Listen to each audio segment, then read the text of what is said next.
knows what makes something sound really good. So he had a studio in Thousand Oaks out here, and Britney Spears lives close.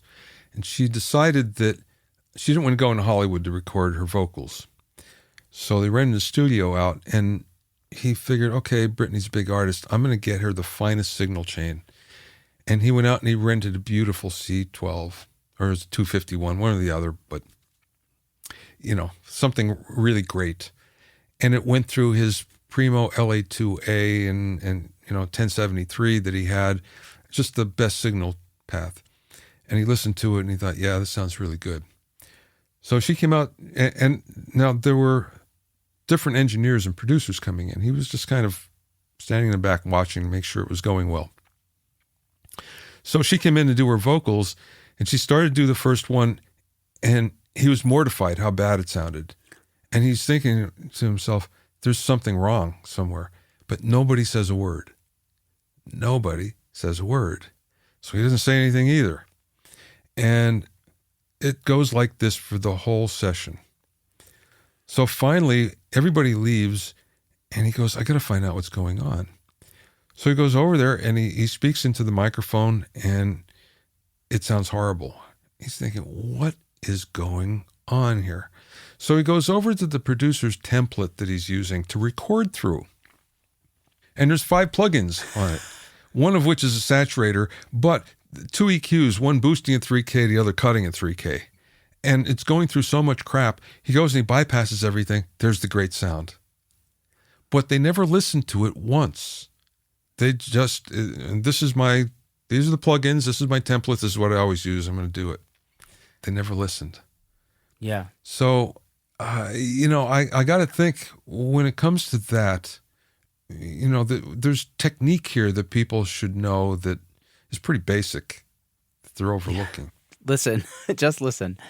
Yeah, that's a great story and a great takeaway also for the audience of just like, be intentional, I guess, with what you're doing, so to speak. Like, you can use a saturator if it's what you're trying to intend to do, I guess. But maybe don't just default to stuff like that. And yeah, I think the more people I talk to about templates, it seems like most people, their template's just routing or maybe like some classic verb sends that they like to use or, delays or whatever. But it's good not to have like this is how my vocal always sounds kind of thing. I mean, obviously there's like the Billy Deckers, right, who have it all like dialed in, but most of us are not that, I think. Well, yeah, but Billy does it for mixing. It's not for recording. Right. That's true. It's a different story when you're recording. Geez, try to get it as clean as possible going in. Get the source right. Yeah. Yeah. I guess the C12 was good in the end. Yeah. Billy was actually, he's one of the interviews in Mixing Engineers Handbook. Yeah. One of the new interviews, yeah. Oh, I've reached out to him. I'm hopefully going to have him on the show one day. He's fascinating. And he seems like a great guy. He's great. Yeah. And he has a philosophy in how it works. And I got to tell you, so here's another Billy Decker story here. I have him on my podcast. I've had him on twice, actually. And he's telling me all this. And he said, yeah, I just came out with the book. So I buy the book, and I'm thinking, I got to figure out how he does this.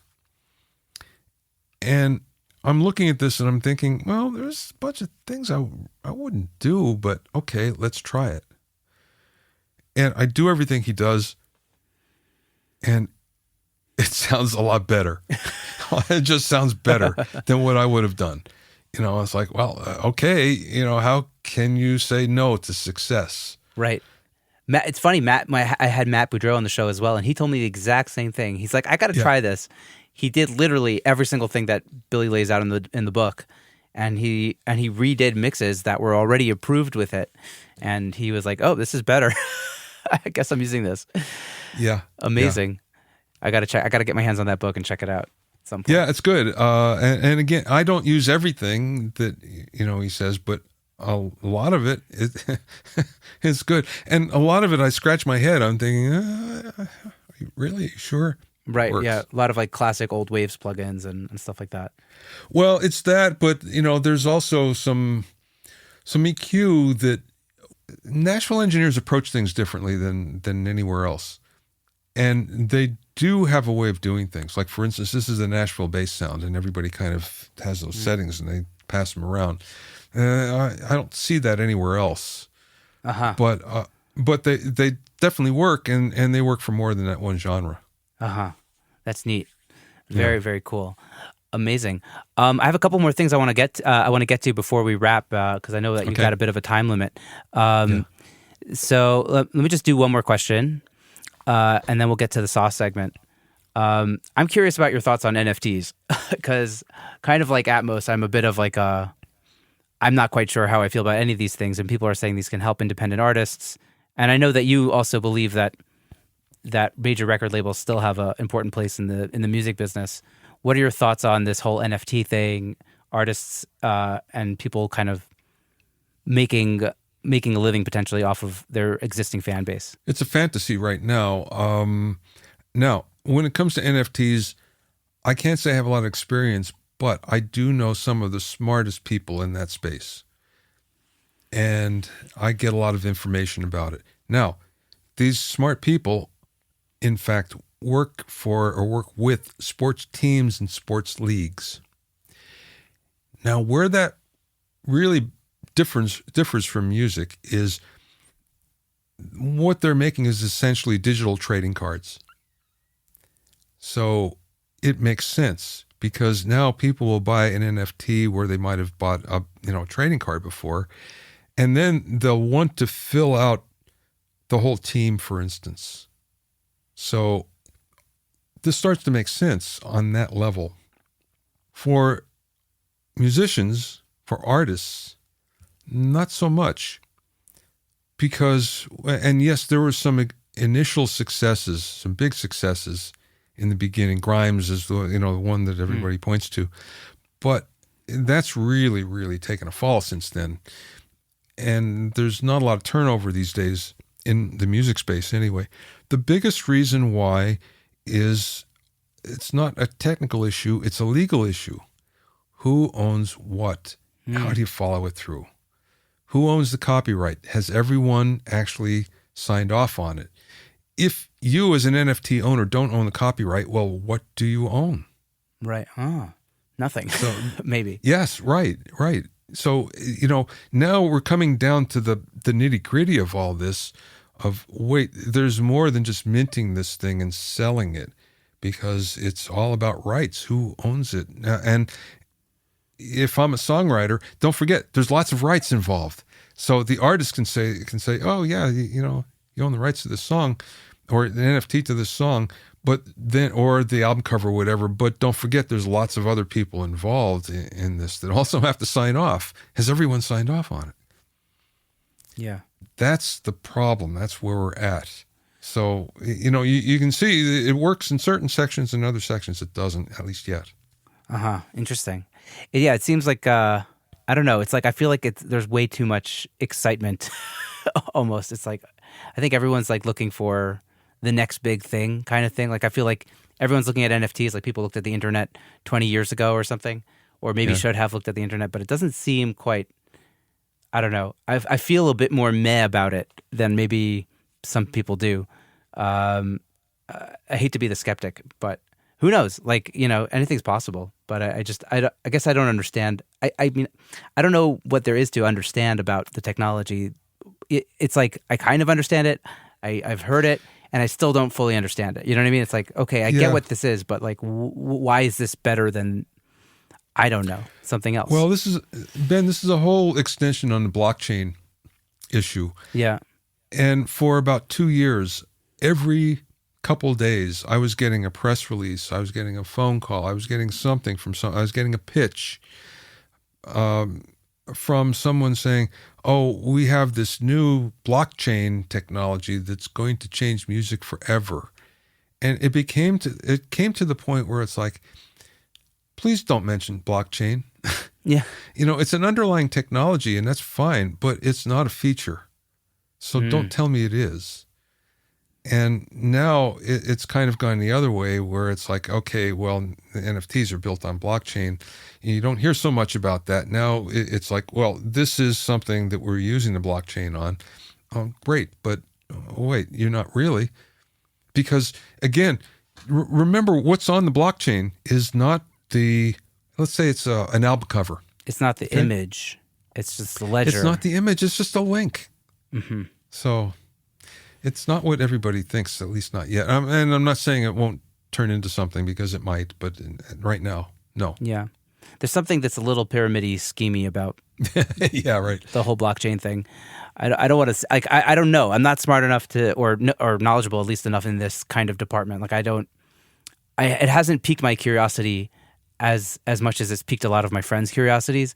And I don't, maybe it's just, I don't have warm, fuzzy feelings about it yet, but who knows? Anything's possible. I'm open to hearing new things. Amazing. Well, Bobby, let's take this opportunity to jump over to the Sauce segment and kind of talk about, your approach to working. So you sent me a track called, Is You Ain't My Baby. Is You or Is You Ain't My Baby by Adriana Marie and her Groove Cutters. So let's have a listen to that for about 90 seconds and we'll talk about it. Sound cool? Yep.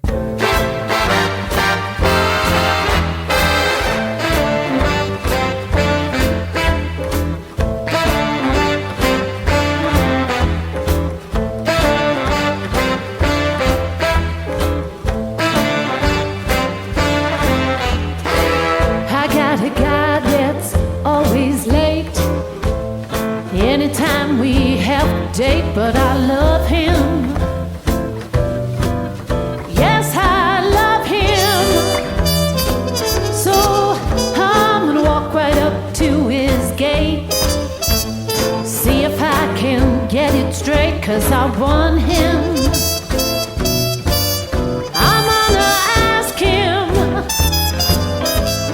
is you is or is you ain't my baby? Well, the way you're acting lately, well, it makes me doubt.